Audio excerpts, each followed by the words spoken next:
Hi, this is Ned Siegfried from Siegfried and Jensen. As proud sponsors of BeliefCast, we hope you are inspired by Todd's weekly podcasts, which contain so many courageous stories of recovery and personal growth.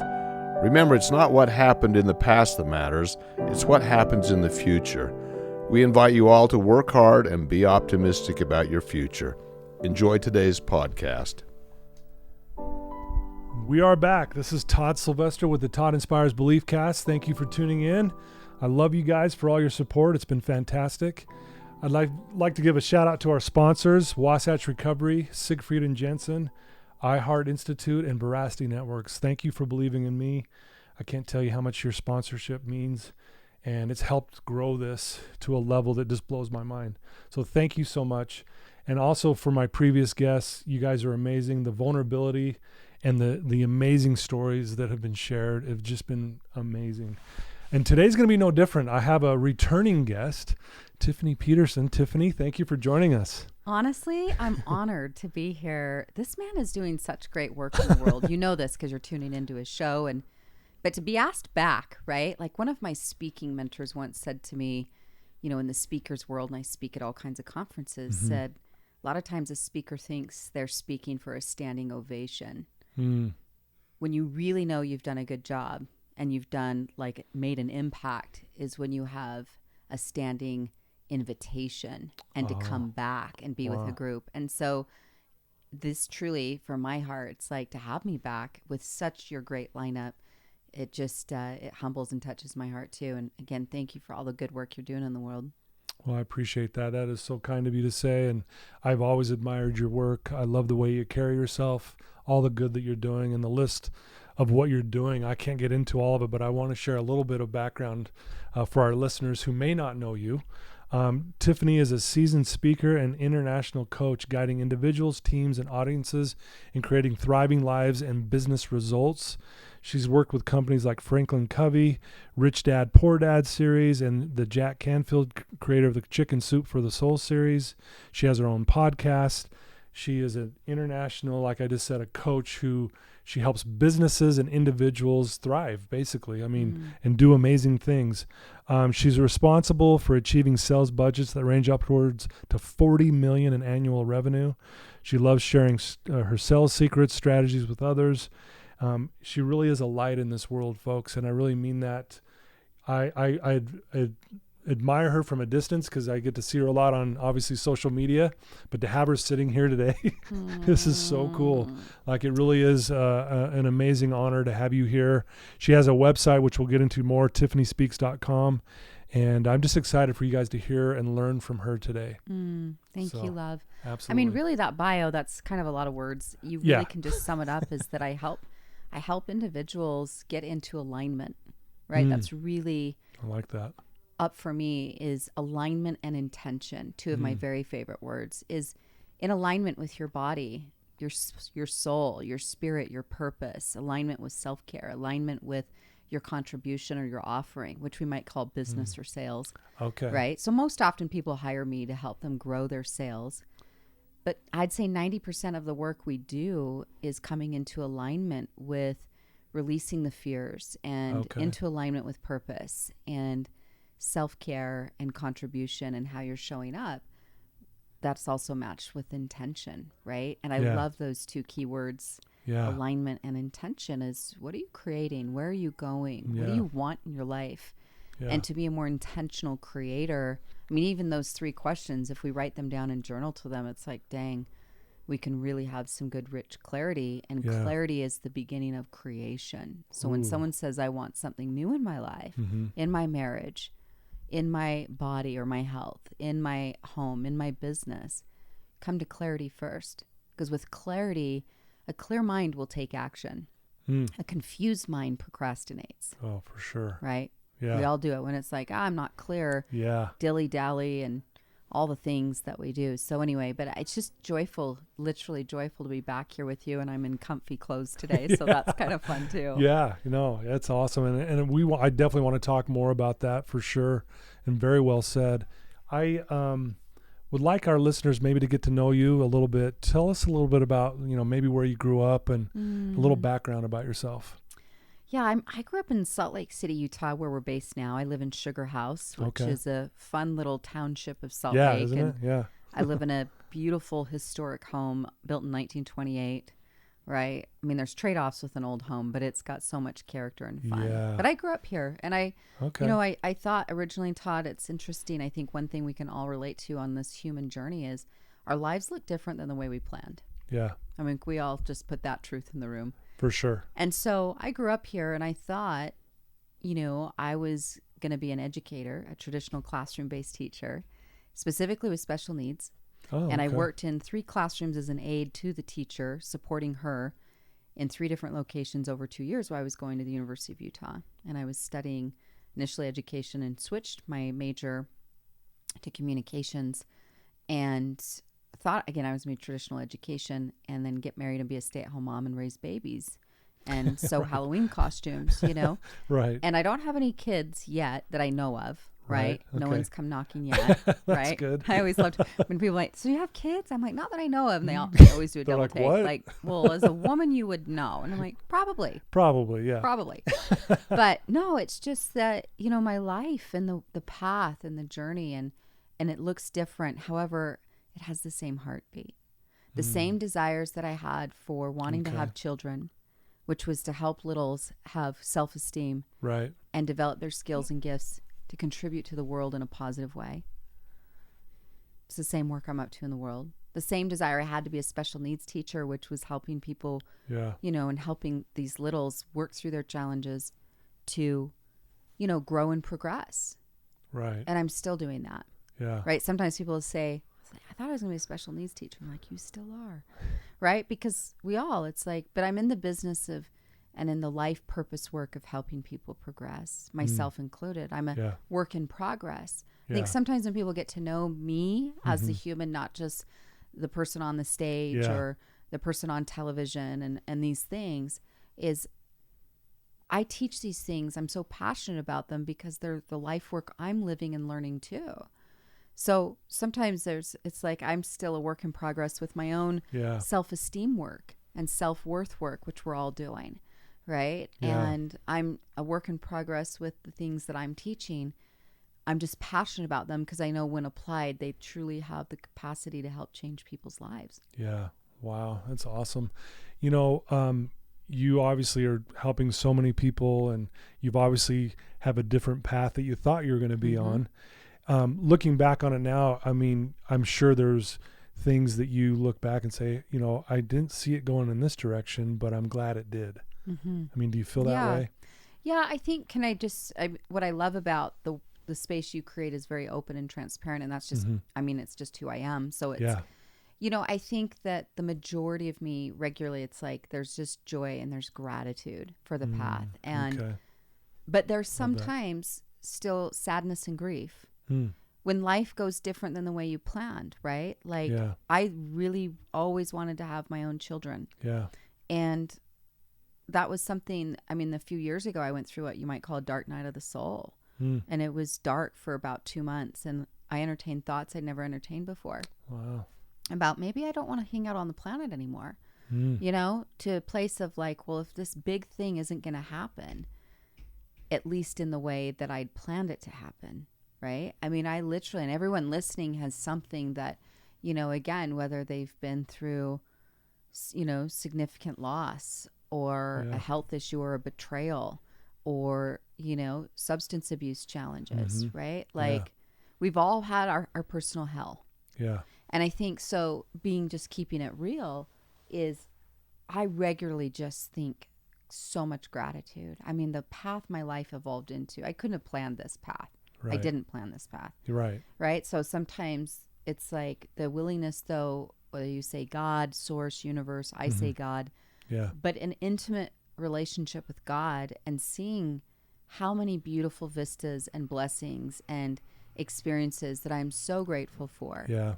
And there's still ways that I hold tenderness for myself. And I invite you listening for the things that didn't work out. I don't build a house in that sadness. Right. Like some of the best life coaching advice I've ever received comes from my mom, where she'd say, you know, if you're going through hell, don't stop and build a house there. Right. Right? Yeah. Isn't that It's good advice? It's great. Yeah. I mean, we all visit the For zip sure. code of discouragement. Yeah. You just don't put roots there. Yeah. And so are there times where I've felt the grief or the sadness that life is different than what I thought? Or, you know, the losses that we go through? Yes. And I build, though, my life and my dreams and my core is in faith and in love and joy and gratitude. Because, yeah, it's like I never in a million years saw myself speaking on audiences to thousands of people or Right. being on television. Yeah. Or some of these things. But Yeah. again, it's the same heartbeat of, you know, and sometimes just truth telling, I have a challenge with being so public. Like, Yeah. I didn't have this thing like, hey, I have to be the center of attention kind of thing. Yeah. Sometimes I want to shy away from that. Yeah. It's like, I just wanted to like help love on some kids and students and create life. But it's definitely been a beautiful path, but it hasn't been a perfect path. Yeah. And I think it's important to tell the truth For sure. in this kind of a venue, especially is like, because the day and age we live in with social media, and I love pretty pictures, you know, and great quotes and Right. inspiration, Yeah. but we also have to keep it real with each other and authentic. Yeah. That no matter who's in this chair and no matter who's watching or listening, we all have great strengths, joys, gratitudes, and we also have challenges and Yeah. heartaches, Yeah. because that's part of this beautiful, messy thing called being a human. Yeah. Wow. Very Right. well said. It reminds me, you know, of the statement that I believe in, that life happens for us. We may not see it as we're going through it, but we can look back and go, oh, okay, that led to here, that led to here. So I want to just go back a little bit. We don't have to spend too much time, but you mentioned there was a time where you were thinking, I don't want to be here. Yeah. Was this before what you're doing now? Like, was this before you were speaking to audiences and coaching, and Oh, it was in the middle of it was in the middle of it? Really interesting. Yeah. Okay. And again, I haven't really talked about this too much in public spaces, and I'm happy to go there. I feel the emotion coming up because it's real, because I have so much empathy for her. But I was in a season of my life. This is like almost about 4 years ago, 3.5, 4 years ago. And I was having an experience with a family member, and it was really hurting my heart. And there was this gentleman I was dating at the time, and it became clear that just really wasn't going to go somewhere. You know, I've been divorced, I've been single for a while and dated a bunch, and just not, it wasn't, but this guy at the time I was interested in, and things were connecting, but it became clear it wasn't the guy. And the combination of this heartache with a family member and feeling discarded and feeling lost, forgotten.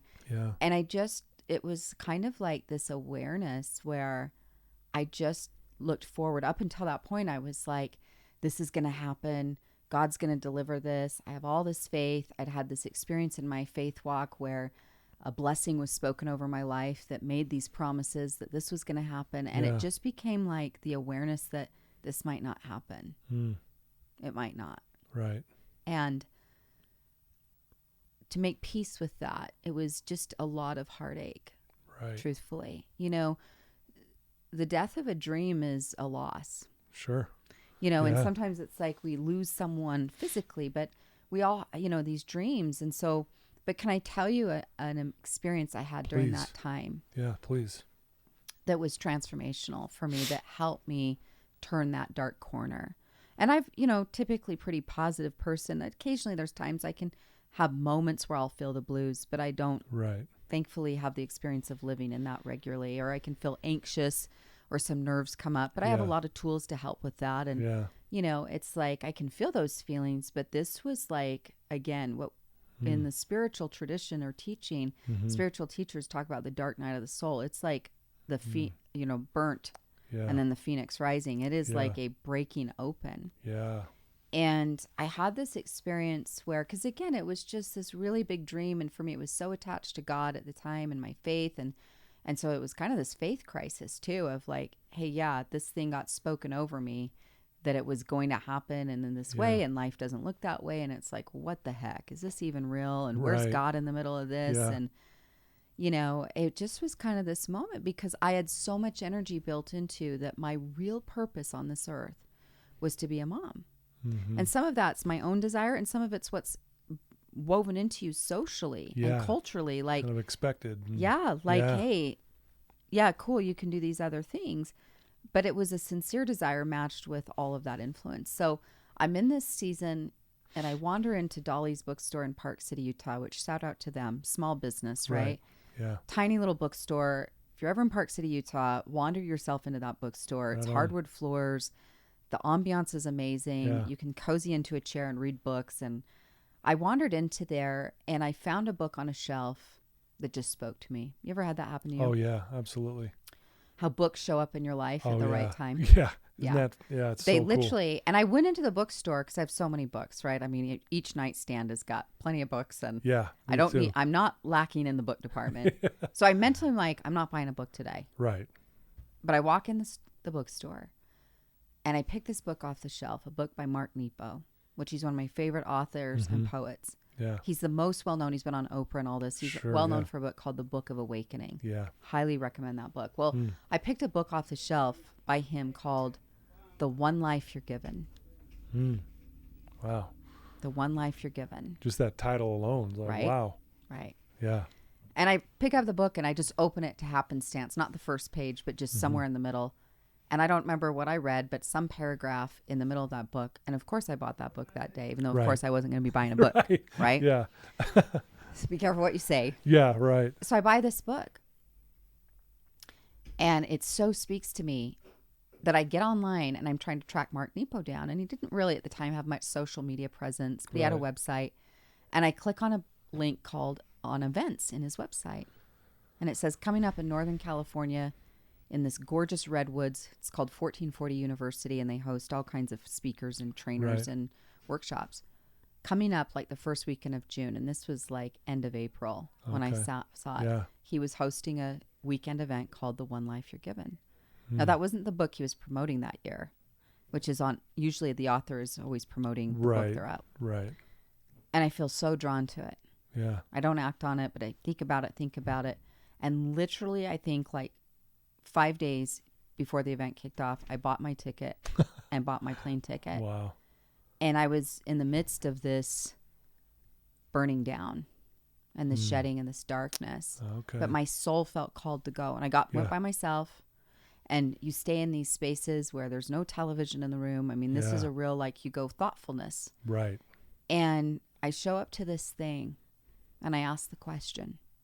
There's like 30 of us, intimate space. Yeah. And I said, what do you do when a dream that you've had your whole life doesn't happen? What do you do? What do you do? It's a great question. Yeah. And I was hurting. Mm-hmm.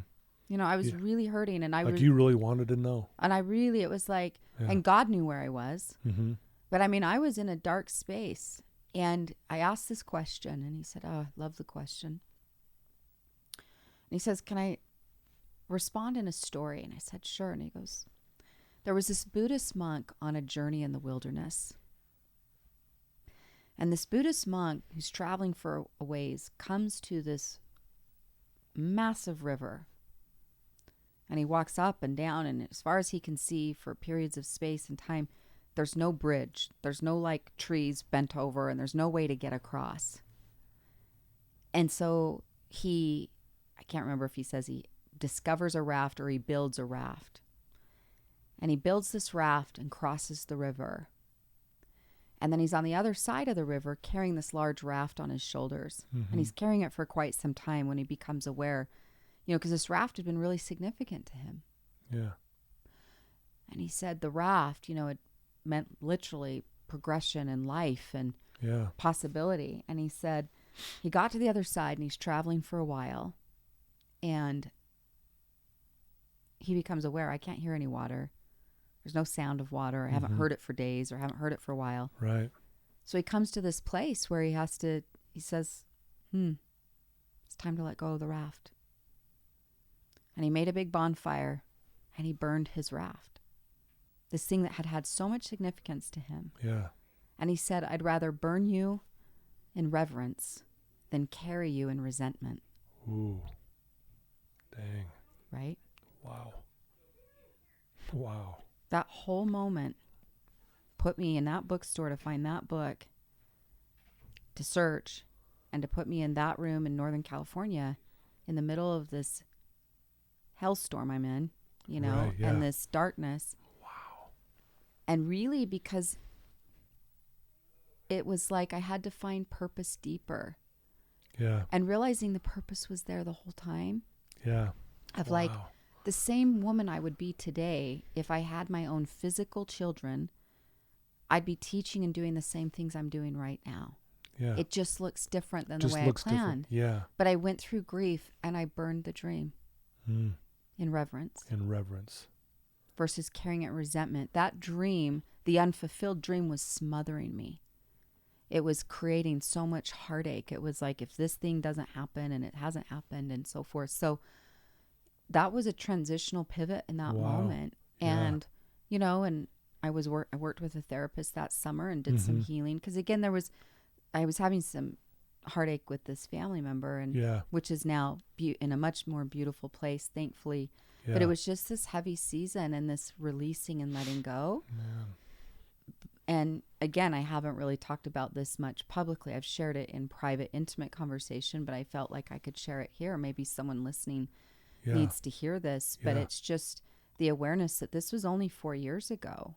And I've been doing my own gig for 12 years and so Yeah. forth, where I really went through a shakedown. Mm. And I think it's important to normalize that or to talk about it, and that we all have dark moments, but hold on a little longer. Yeah. Hold on a little longer. That even if you're in the dark, everything's temporary. That's another type Buddhist teaching. Yeah. So if life is incredibly joyful, life's incredibly terrible, it's all temporary, and it shifts and it changes. Yeah. You know, and it's just like coming to that and that knowledge and that trust. Yeah. We can't always see it. We don't always have to like it, Right. right? Because Yeah. the life coach and me, we all want to be like, okay, well, let's find the positive. That's why I'm saying, and I'm honoring with authenticity, Yes. honor the grief. Yeah. Just don't build a house there. Don't build a house there. Wow. And so I had the grief, and there's still moments it's tender, but I have made a lot of peace with that. And there's so much joy in my life where it's like, yeah, there's so much purpose in every one of your lives. It's just maybe perhaps you also get to release the attachment to it was going to look a certain way. White picket fence, get married, have 3 kids, have grandbabies, do this whole thing. And it's like, yeah, that's nice. Yeah. God, life has other plans for you. A beautiful adventure. Wow. That is an amazing story. Yeah. Thank you for sharing that. Like, Yeah. I am so glad I get to sit here and hear this. Yeah. And our listeners are hearing this right now. I want to ask your thoughts on this.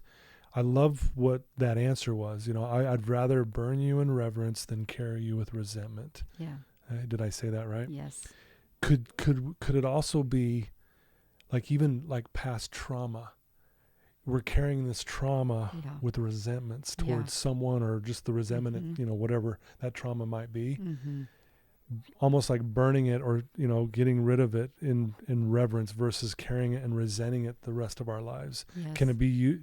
Does that I that think correlate so. in your thoughts? Completely. I think we want to be conscious of the, we all live up to our identity, Mm-hmm. but our identity is malleable. We get to choose it. Like, who do you choose to be? Yeah. What do you want to be known for? And what do you choose to create? And I have the biggest empathy for, it's like, well, I had this in my past. I went through this, whether it happened to you or you chose it. Mm-hmm. You can have empathy for it. But again, I just don't build a house there. It's another thing a lot of people don't know about me publicly is, I mean, we're just going to share all the things here today. Here we go. Is I went through breast cancer 12 years ago. Wow. And I don't talk about it a whole lot solely for the fact it's not my identity. Right. It's an experience I went through. Yeah. And I learned a lot from it. And for some people, they really feel drawn to, hey, I'm going to wear the pink ribbon. I'm going to be all about this and so forth. Sure, I'm going to tell people, hey, check your boobs. Right. Either your own or someone you love. Tell them to get their boobs checked, like, Right. let's have great health. That makes sense. Right? Men, women, sure. whatever. Take Yeah. good care of yourselves. Yeah. But I just wasn't going to be, it just didn't become my identity. Yeah. And I think sometimes with past traumas, whether it's, again, it's abuse, or whether that's sexual or physical, emotional, eating disorders, substance abuse, betrayals you may have gone through, someone cheated on you or took all your money and ran, or, you went through this thing, that thing, or whatever. And again, Right. massive empathy for all of it. Yeah. Because all of us as humans, without knowing each other's stories, been through something. Right. Have empathy for it, but also it's like how much we put that on as our whole identity. Yeah. And at some point, it's like, honey, no matter what you went through or what happened in your childhood, who do you choose to be? Yeah. The power of choice is the governing law principle in this universe. Yes. It's like, this is Love what we that. make movies over, and we love them. The rags Yeah. to riches story Yeah. and the comebacks and the overcoming. We love those kinds of movies Mm-hmm. and songs and literature because in our own spirit, we know those are such truths, is the power of choice, Yeah. right? Yeah. One of my favorite mentors, Jack Canfield, his book, The Success Principles, he talks about this life formula called E plus R equals O, which stands for event plus response equals outcome. And so you can go through events. Like I love, different books. Viktor Frankl's work, Man's Search for Meaning. Yeah. Isn't that a classic? Classic. Yeah. Here he is, this PhD, highly revered professional, put into, the Holocaust and in a Nazi Right. camp, lives through that atrocity, watched most of his family die in the first few weeks. Yep. He's in there for years. And he comes out and writes that book in 11 days about the power of the human being able to create meaning, right? That we decide the meaning. Yeah. We're the interpreter of the event. Some people, they get divorced and it's a breath. I've been through that. It's like, it's a new beginning. And it can be like, I'm going to learn so much and I'm going to grow from that. Yeah. Some people, they got divorced 20 years ago and they talk about it with so much venom and Still. vinegar, Yeah. with so much anger and hurt, where it's like, love, don't build a house in that. Yeah. They keep carrying the resentment. Yeah, like you're saying, you're carrying the resentment, Yeah, you're carrying wow. the trauma. So have empathy for the trauma, like I have empathy for my own grief Yeah. when it comes up, but I also have like, that's not the way I don't want to live my whole life and like, well, woe is me, my life didn't go the way I thought, so I guess I'll just ho-hum do nothing, or Yeah. just, it's like, okay, that's painful. Well, now it's like, I'm going to Mexico this Christmas with this, I've been dating this great man for a year and a half. Congratulations, by the way. Thank you. He's a love. That's Shout out awesome. to him. He's Yeah. such a gift. Well, one of the reasons I was so drawn to him is he leads trips to these orphanages in Mexico 4 times a wow. year. Very cool. And we're going over Christmas. And so even though it's like, I don't have my quote own kids, I have plenty of kids to love. Right. Wow. And kids that are adults, my coaching clients, right? As I nourish them a lot. But it's like, we're going to go play with a bunch of kiddos in an orphanage over the holidays. And, again, that's not to say you don't always can feel the Right. things. Yeah. But it is choosing to say, hey, it's always a choice. So while I have empathy for any one of you and the heartache and the trauma, as your friend and sister in this moment, I'm inviting you to ask some of these questions of who do I Yeah. choose to be? Yeah. What is my response to the event? Event plus response equals the outcome. Yeah. What kind of life do I want to create, cultivate? Do I want to be intentional about? What do I want to do with my life, my talents, my time, my resources that I want to grow and I want to contribute and I want to experience? And yes, if needed, get support. When I went through that dark night of the soul, Yeah, I worked right. with a therapist for 3 months. Yeah. I'd put myself in that retreat and paid to be there. And Yeah. I was doing things to help myself heal. And I still do those things, Yeah. in terms of here or there. Occasionally it's like as stuff comes up, but I think you're so wise is to tie that in, how that's it is in a universal lesson, Yeah. is whether we're carrying a grudge, we're carrying a resentment, we're carrying a trauma, or we made a trauma, we got stuck in trauma sometimes, and we make it our whole identity. Yeah. Wow. I love what you said when you said we live up to our identity, but do. identity is malleable, meaning we can change that. Mm-hmm. And I think it's going back to who are we really? Right. I mean, because I think when we were little, we knew who we were, right? Mm-hmm. And we somehow through life end up forgetting that. But I love that you said that. I think that's a very important point that you make there. There's a great book called Atomic Habits, which is this is Yes. a great time to watch or read it, or all year round. But the last 2 Januaries I've read this book, and Atomic Habits by James Clear. Because really when you're saying, I want to create change in my life, then you go, how do we change habits? Right. And one of the things he talks about in his work, as well as Benjamin Hardy, he's an incredible author. He has a book also called Why Willpower Doesn't Work. That's a great read. So both of those books together, you'll just like Wow. knock your socks off, right? Is Why Willpower Doesn't Work and Atomic Habits. Well, in Benjamin's work, he talks about, the power of identity. Because sometimes we just think, I just need more motivation. Right. Willpower, Yeah. right? To like change, get healthier, quit smoking, do the thing, willpower, to write the book or do the Right. work, whatever the thing is you're talking about for Yeah. yourself. Is we have to change it in our identity. We start to see ourselves as, what would a healthy person choose? Yeah. What would my queen self or king self choose? My higher self. Yeah. What, and that you start making choices, but you're moving more with mindset, right? Mm-hmm. How mindset's everything that's here on your wall. Yeah. It's like how you start to choose into what's my identity. Yeah. And that identity then helps pull you in vision forward in the behaviors and choices and habits you're making. Yeah. Yeah. It's almost like, does this behavior fit with who I am? Exactly. And if it doesn't, there's there it is. Don't do it. Right. Right? Yeah. Right. We say that a lot here. We talk about those kind of things. That's awesome. I love that. So good. It's good stuff. Magic. Magic. This is magic. Thank you for sharing this Magic. stuff. Oh man. Where to go from here? There's so much I want to ask you. You at the beginning we're talking about, you said something about intention. Mm-hmm.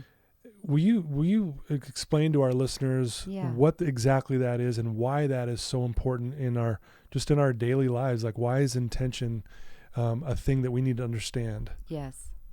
So intention is literally one of my very favorite words of all time. Mm-hmm. And to me, intention is about being a conscious creator of your life. Okay. And so, like, intentionally, how will you show up when you go home to your family tonight? Or intentionally, how you're going to show up in this next meeting, or online, what you're going to post and share. Yeah. The word intention, think about what word is right in the middle of the word intention. You're going to put me on the spot here. Inten. You've got tent. Tent. Right? Just like if you're out camping, you put a stake in the ground. And so intention to me is you put a stake in the ground of like, you're intending, and tent is right there. It's like, that's what I'm putting up. And to be, again, a conscious creator of saying, who do I want to be? How do I want to show up? Yeah. But intentional about your life, your health, your goals, your business, your social media. You're just intentional where there's consciousness to it. Okay. Right? To me, it's more about being proactive and versus reactive. Okay. Is you're showing up like in relationship. What kind of relationship do you want to be in? And how do you choose to show up? And what are the habits? And what are the deposits? Same thing for your body and your health. What kind of physical wellness and energy do you want to be having? And what are the habits and choices that you intentionally invest in? Yeah. Okay. And so forth. Love that. But I think, intention and this concept at times, I know you and I were talking about this earlier about manifesting, Yeah. right? And that can be another way of describing manifesting is, and we can talk about how do you put yourself into alignment to manifest what you want, but it begins with intention of knowing, what do I want? Right. And what do I want to create more of or experience? What's the feeling I'm after? Because often if we're after wanting something, a goal or a manifestation, we're after the feeling that experience or outcome will bring us. Yeah. Right? We want to Right. feel sexy and confident, or we want to Right. feel freedom or security. We want to feel love and connection. We want to feel significance and that we matter. Right? There's various ways, now healthy ways and less than healthy ways Right. of how we get those needs met. But as humans, we have those similar needs, right? Yeah. Which is like, hey, I want to know that I matter. I'm significant. I want to feel like I'm growing, progressing. I want to feel safe and secure. Yeah. I want to feel love and connection and belonging. Yeah. Wow. I love that. I'm big on intention. I believe when we speak it, we manifest it, like you said. Let's talk about how that leads into manifesting. I think a lot of people, because even when I bring it up to some of my clients, are like, that just sounds like magical stuff. Like, is that like woo-woo things? And I know it's kind of a buzzword, but it's real. I know that it's real, but I want to hear your thoughts on it because I know you're really big into this. Totally. So, and I know, just share your thoughts on this because I think our listeners, I know they're going to love hearing this because, again, I really believe this can help us in our daily lives. Yeah. Have you ever had the experience of thinking about someone and then they call you or you run into them? Yes. Right? Oh, yeah. all the time. Similar is just, it's like the power of our thoughts are a legit energy. We live in a vibrational universe, right? Yeah. Everything is energy. Yeah. Your energy, I'm energy. The plant in this office is energy. The space, Yeah. food, people, nature, like everything has a vibe. Yeah. Sometimes we associate that as positive, right? Like certain people, when they text or call us, we light up. And there's certain people when they text and call us, we go, ooh, Yeah. I don't want to answer that call, Right. right? Like everything has a Yeah. vibration or an energy to it. Brands do. There's certain brands I love to follow, Yeah. as do you, as does everyone listening. Right. People, it's like they put off an energy, a vibe. Yeah. You do. That's why we're here. It's just like, I love the work you're up to in the world, and how you show up is like, yes, let's make this happen. Yeah. Right. Cool. But there's also, on the flip side, there's brands you're like, yeah, not my place, not my Right. thing. There's not a resonance. Yeah. And so just understanding, are you in alignment to the energetic vibration of the thing you want to manifest? So similar, it's, we think about someone, they show up, right? Now, sometimes we can think about something and we're also not attached to. One of my mentors would say, have high intention and low attachment to the things you want to manifest. Okay. And so, but everything, I mean, there's so many cool things I've manifested, from, clients and opportunities to Yeah. experiences, and the simplest things. Like last night, literally, I gave a group of girlfriends were gathering, and I gave them, we did matching pajamas. Well, these pajamas are Okay. really hard to find. Okay. They're really hard to get. We call them pajama Hunger Games, right? This particular brand goes Right. live with a launch and trying to get a pair. I mean, literally they sell out in like 60 seconds. Wow. It's madness. I happened to, so we tried to do that this year. Couldn't get them. And I happened to cross paths with someone who is in the distribution channel of this brand. And I didn't even ask for them. We were just having a Right. conversation and said, well, how many pairs do you need? And what sizes? You're like, what? And what color? Because I have them for you. So last night when I gifted these girlfriends, they all lost their mind. How did you find these? What? Did Yeah. you email? Did you do your TIFF magic and like try to work this out? And I was like, I did not work for this. The universe literally put it in my Just lap. put it in your lap. But we were like, we have a desire. Yeah. So it's knowing, what do you want? That's the beginning of manifesting, love is that. clarity. Number one is, what do you even want? And that can be, what do you want to eat for lunch? To how do you want to show up in the world? What do you want to see your sales Yeah. at in the next year? To experiences, to pajamas. Right. Literally, this is what the example is that's fresh on my mind right now. Yeah, Because they sure. were all like losing their minds. Like, Right. what? How did this happen? And it was, the desire was out there. And then secondly, the willingness of just being open and in the flow of being led to, like, happenstance meetings, connections. Sometimes I like to say, honor the draw, right? Is Love that what that. you feel drawn to? I love and believe in the power of vision boards or visualization, spending time feeling it and seeing it. That's Yeah. the key, is feeling it. Gotta feel it. Yeah. Right? But this is a powerful thing. And you might say, well, do we just leave it up to fate, or do we make action? It's yes and yes. So let's say one of my desires was to run a marathon. Right. It's not, at least today. But let's say it was. Right. I'd make the decision and I'd own the desire. And then I'd spend time, why do I want that? Deciding what I want, and then the why, and giving energy to that, how that would feel to cross that marathon line. Right. And you give that energy, and you see yourself fit and healthy and happy. And again, you're giving time to identity to that. Yeah. But you're visualizing that and spending time to it. And then simply, truly, like I was just saying, being open and open to receiving. You know what, Todd? This is really, really up for me in multiple areas of my life. Yeah. But I'm having this conversation a lot. Now, it's packaged differently, Right. but the same theme is there, which is, can you allow yourself to receive? Do you know that receiving is so important to your spiritual growth? Yeah. All major religions teach the power of giving or service, Right. right? Whether you're religious or not, we all just foundationally know that giving feels good. Right. We just know. Just does. Yeah. When you do a kindness for someone else, whether it's someone you know or a complete stranger, Yeah. you just know, you have a knowing, like, that's great. Well, like the yin yang, giving and receiving go together. Most people, months ago, I put out on my Facebook account. I was pretty sure where it would go, but I wanted to make sure what I was thinking I was curious to how people would respond. I got hundreds and hundreds of comments to a simple question. Are you more comfortable giving or receiving? Interesting. 99.9% of them were more comfortable giving. And then some said, yeah, I'm learning to receive more.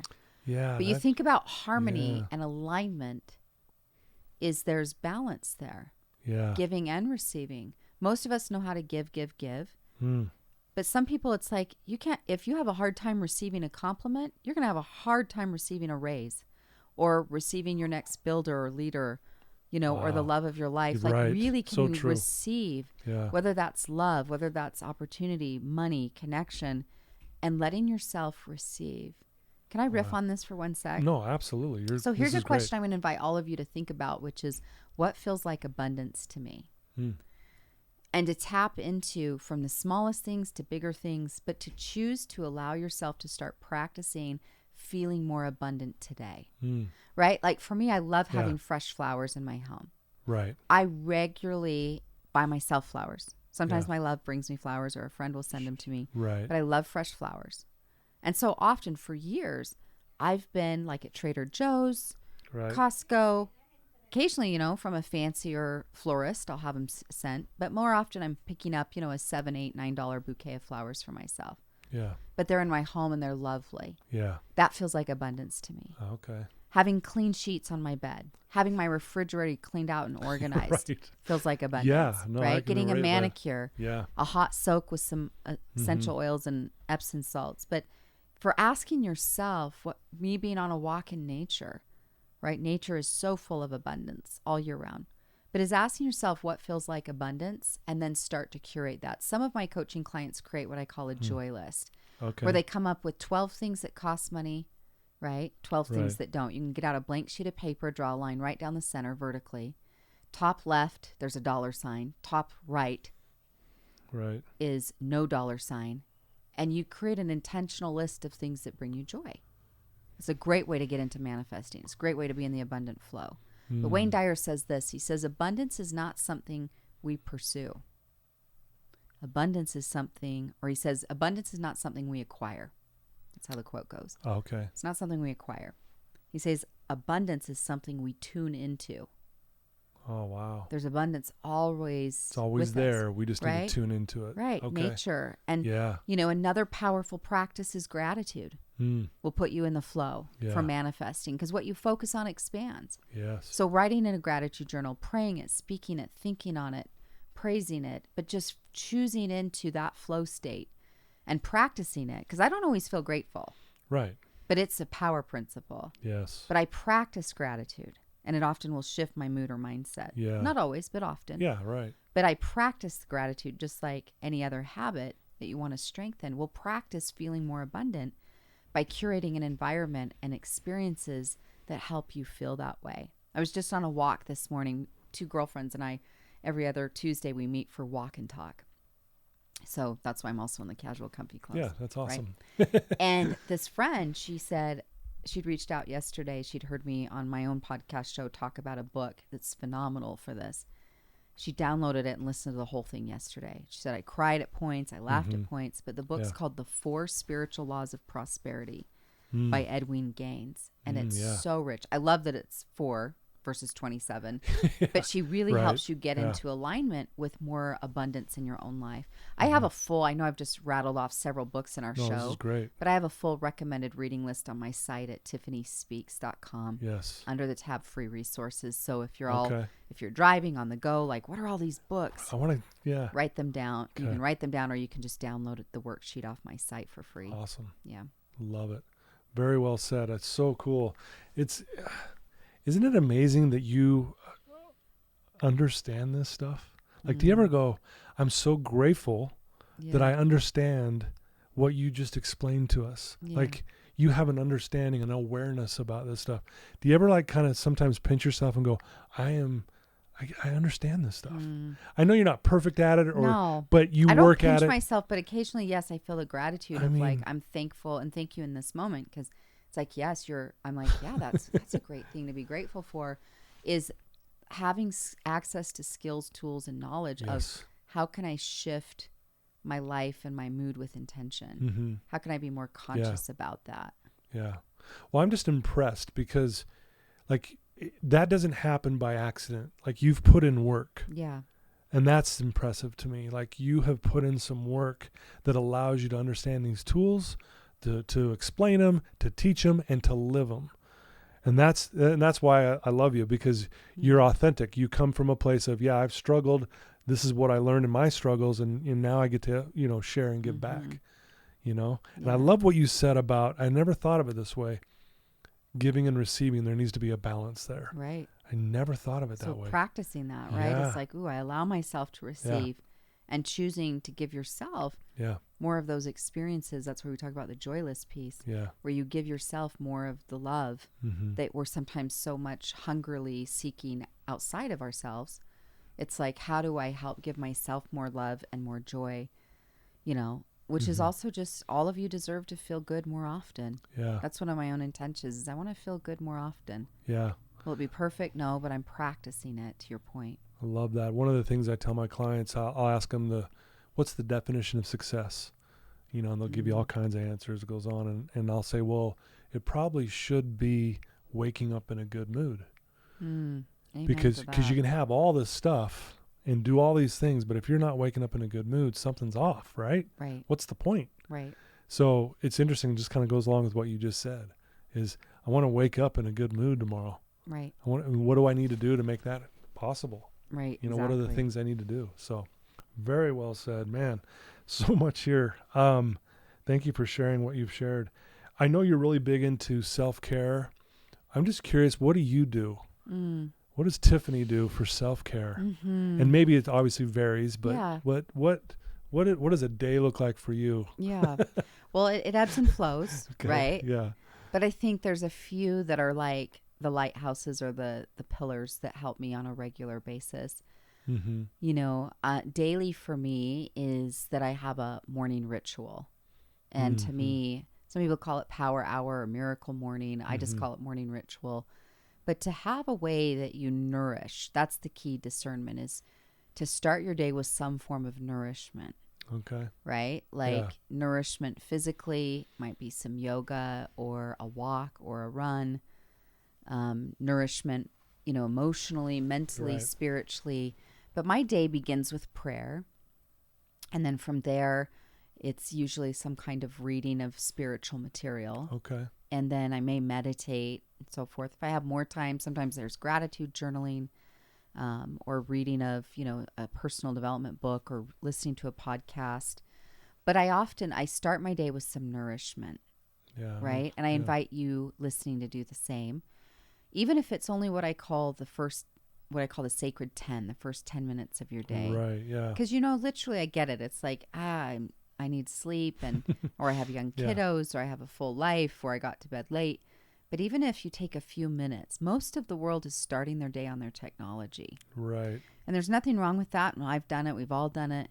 But it's like the minute you're on your technology, you're on the agenda of someone else. Even if it's positive stuff. Right. But it's a mix of what's out in the world and other requests. And so I remember a pastor once said, meet with God before you meet with the world. And that might be God in your spiritual belief or even yourself, God or goddess self, that you're going to nourish. Sure. Yeah. But is what nourishes me? It's a great question to write down. And then do things that nourish you. Yeah. And again, that can be a meditation, that could be reading, that could be movement. But as some kind of out of the gate, you start your day with something that, again, is nourishing to you. Yeah. That's definitely for my own self-care for myself is what I'm living. Yeah. And again, some mornings are richer and deeper than others. Some it's short and sweet. It's 5, 6, 7 minutes. Right. That almost that 10-minute mark. And then I'm transitioning into something else. But often through the day, then I may, like as I'm driving, listen to a podcast like I was doing on my way out here to your office. Right. Yeah. Or I may listen to an Audible type thing or, I might take, often for me, I'll do my movement in the middle of the day. So I'll get up and I'll do some things to nourish me spiritually and mentally. Okay. Work for a few hours, create or coach, and then, grab lunch, maybe go out for a walk in the middle of the day. And some days it happens in the morning first thing too. Right. Second self-care habit for me, for sure, is the commitment to, now I don't always live it, but the commitment to move my body every day. Right. Right. The mind-body connection, as we all know. It's like, have you ever done a workout and regretted it? No. No. Or even if, but for me, sometimes it's just even, like Yeah. a walk, right? And getting Yeah. out on so that's why to me, I move my body every day. Some days that's literally a 10, 15-minute walk. Right. Some days that's more of a walk plus yoga. Some days that's, time on a trail or a workout session type Yeah. thing. But it's some kind of intentional daily movement is Love that. really good for depositing. And then the Yeah. third one we've already touched on, which is to create a joy list, is to do things regularly that bring you joy. You know what, Todd? There's legit research. Sean Akers' book. Here's another book. Yeah. Sean Akers' book, The Happiness Advantage, was Yeah. one of the most popular attended classes at Harvard University that he was teaching. Yeah. Studying what makes people happy. Yeah. And there's a direct correlation that happy people are more successful. That equation doesn't always work in the opposite, that successful people are more happy. But happier people, they're more likely to get promoted. Right. They're more likely to be asked on dates. They're more likely to be included to things and gatherings or to attract clients. And so happiness, investing in your own happiness, is like, I'm going to do the things that invest in me. Yeah. Love that. That's the right smart choice. It's like, and here's the correlation. I did a podcast on this earlier this year and it got a lot of energy, called Self-Care is Spiritual. Because sometimes people have this conversation, especially I coach mostly women, Right. but it comes up with my male clients too. Mm-hmm. But I see it especially with women, if they especially have children, Right. sometimes the guilt complex, right? Yeah. But it's like, oh, is self-care selfish? It's actually the very opposite. Because when you feel better, do you show up better? Absolutely. When you feel better, are you a better dad? 100%. Are you a better husband? Yeah. When you feel better, are you a better therapist? Absolutely. Friend? Yep. Are you more likely to think of others? Yeah. It's just like the world and everyone around us actually gets a better us if we are more well rested. Yeah. We're absolutely. working out. Our bodies feel healthier. Yeah. Our minds, we're meditating. We're doing things that make us happy. Yeah. We want to connect more. Yeah, we're filling our own cup. Yeah. So I don't come to a relationship like, hey, I'm exhausted and drained and it's your job to fill me up. It's like, Right. no. Yeah. It's like, hey, Yeah. I'm going to take time for me so I bring more of myself. I'm a better woman, friend, partner, daughter. Yes. When I am coming from a place where it's like, I'm just a better human. Yeah. And isn't that a way we honor God or the divine by taking care of the very vessel he gave us? Yeah. How well are we stewarding ourselves? Because if you're a parent, we often, am I good enough parent? Well, how well are you parenting you? Yeah. And stewarding you? Yeah. And that it's actually the opposite of selfish. It's actually one of the most spiritual and generous things you can do for the world is to take better care of yourself. Right. Yeah. Yeah. Amen to all of that. I couldn't agree more. Be able to show up for people. It's almost like energy begets and creates more energy. Yes. Right. I mean, it does. Totally. Like you said, do you ever regret working out? No, but there's days where I regret I didn't go work out. Right. Exactly. Because I'm lounging around. And I'm like, man, I feel like I don't have any energy. Right. Right. And it's like the days I get up and do it, and then it's like, man, I'm on fire, ready to go, and I'm at my best self. Yep. I love that. So true. So well said. You get it. Yeah. And I think there's lots of ways. I'd be curious of other thoughts, that people might have around self-care. I also have a free self-care guide on my site. Same Okay. space, TiffanySpeaks.com. Yes. Under the tab free resources. But there's this grid there, beautiful worksheet my designer created, but that it says body, mind, heart, spirit. And then there's a little guide that walks you through. You intentionally, again, back to intention, creating a holistic self-care plan where you are intentional. We don't stumble into great self-confidence, right? Right. Like that's intentional, Yes. like any muscle.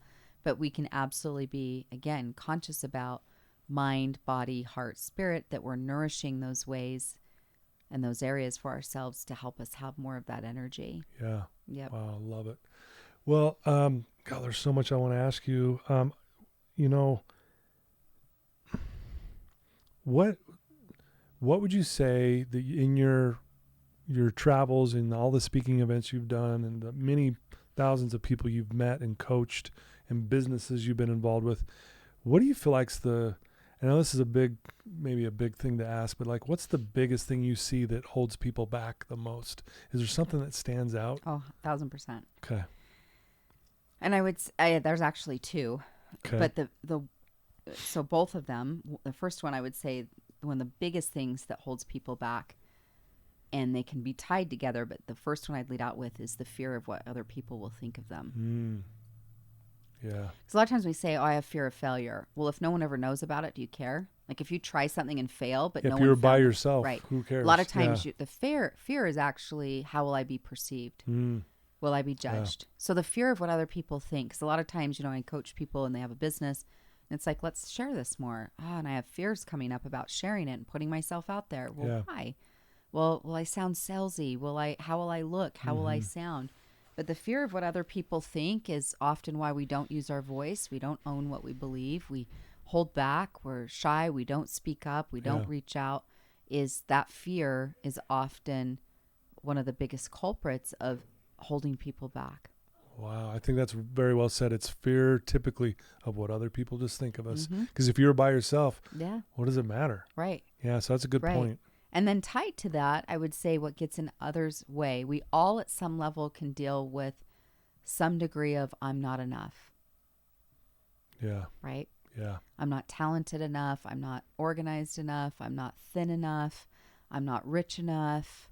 I'm not spiritual enough, organized enough, good enough mom or dad. Right. But some rendition, you fill in your own blank of I'm not enough, is that feeling or that concern of lack, right? Yeah. Or I'm not enough in some way, or I'm always behind, or I just can't get it together, whatever the case might be, is some rendition of that, right? So, which again can be somewhat tied to, again, the fear of what other people think, but is just like, oh, I won't even try, I won't put myself out there, but it's just some rendition of I'm not enough, Yeah, I think people listening to this can all relate with both Can't of we? those. Yeah, I mean, right, fill in the blank. It's fill just in the like, blank. Yep. Oh, if I was enough, or I didn't care what people think, imagine what's possible. Imagine what's possible. Yeah. Yeah, really, you could do anything. But here's the truth, because one of the things I remember years ago, a mentor said to me, feelings aren't facts. And I was like, mind blow. Yeah. Like, what? But it's true. Yeah.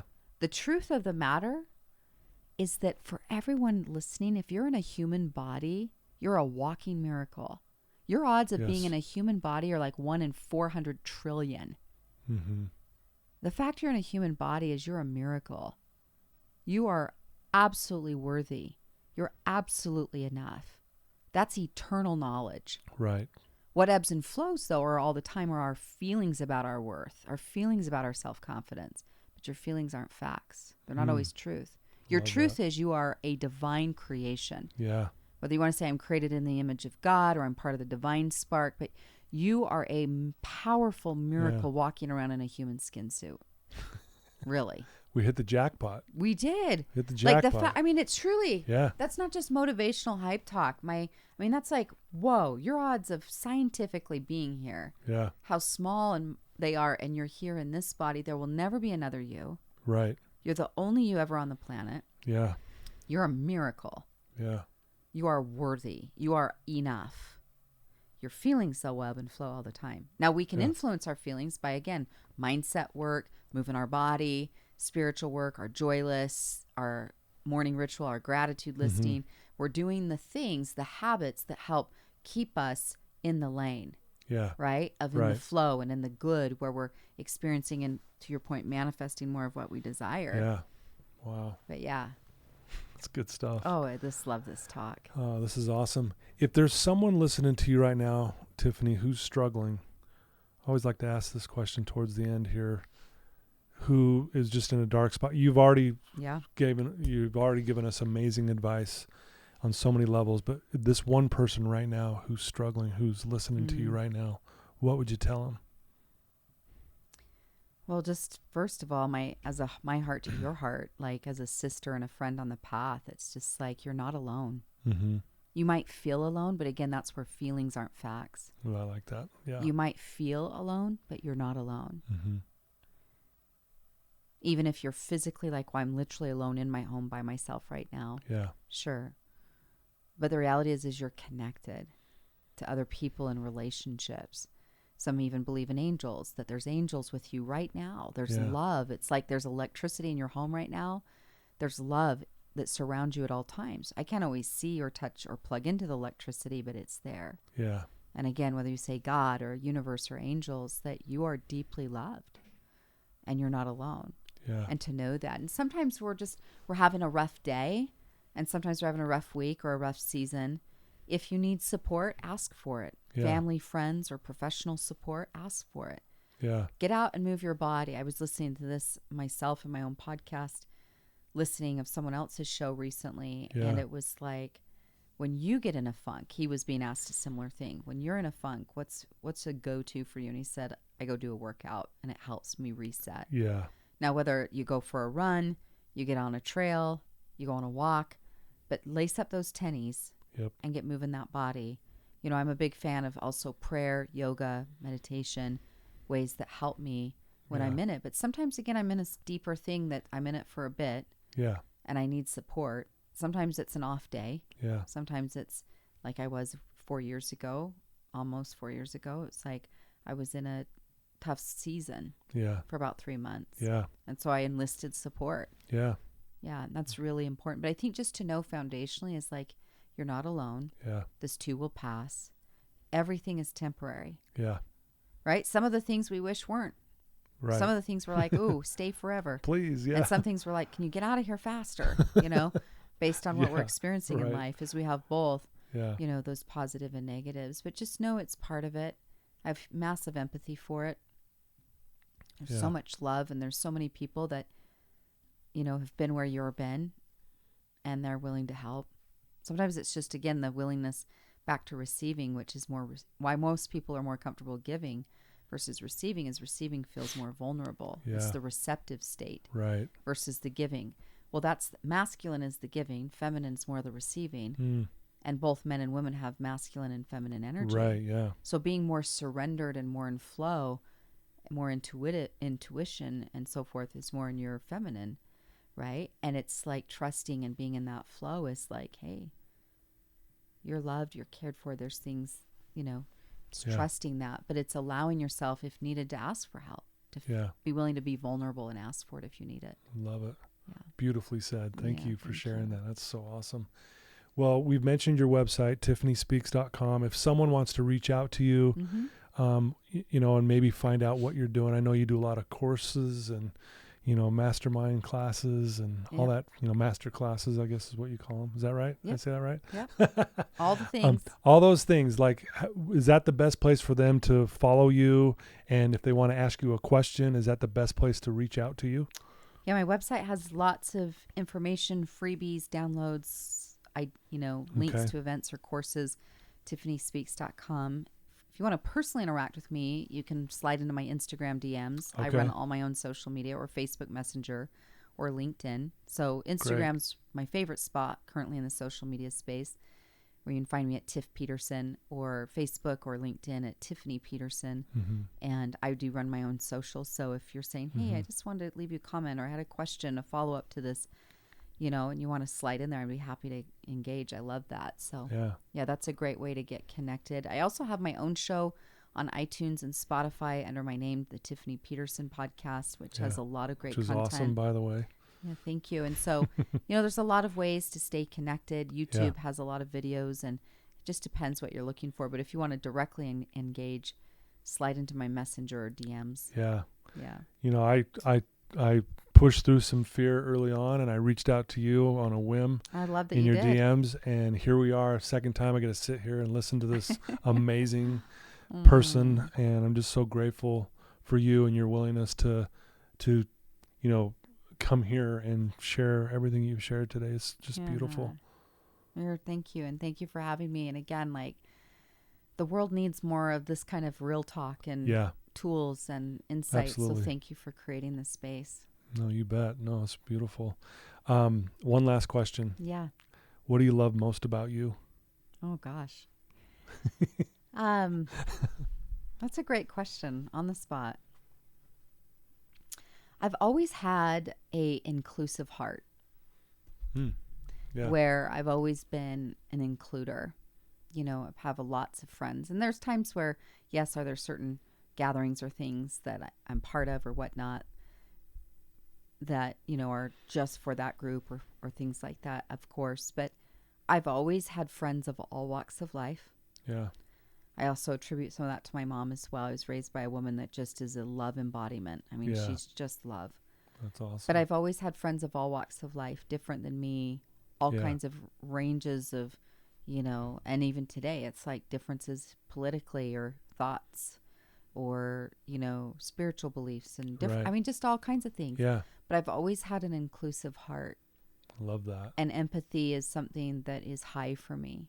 It's Yeah. strong, where now sometimes that can get me in trouble, but the truth of the Yeah. matter is it's so worth it. Is I've always cared for and brought, like, I've formed various groups of friends and things where it's like including people to come into it, Yeah. you know, is that we all need each other, Mm-hmm. you know? Yeah, for sure. And so I think that's one of the things that I would say about myself is my tender heart and my inclusive heart.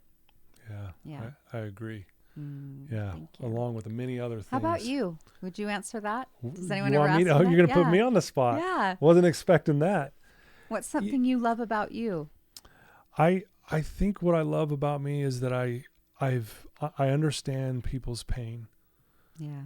And I think it goes along with similar with what you're kind of saying is especially with what I do for a living, I meet with people who don't want to be on this planet. Yeah. And I know what that feels like because I've been there myself. Yeah. And to get through that, that's why I always think life happens for me, because when I think back, I'm so grateful for my addiction. I wouldn't change a thing because I'm sitting here talking to you today because of that. You know, I wouldn't change it. It started when I was 11. I took my first drink at 11. I'm grateful for it because I'm talking to Tiffany Peterson today. Are you kidding me?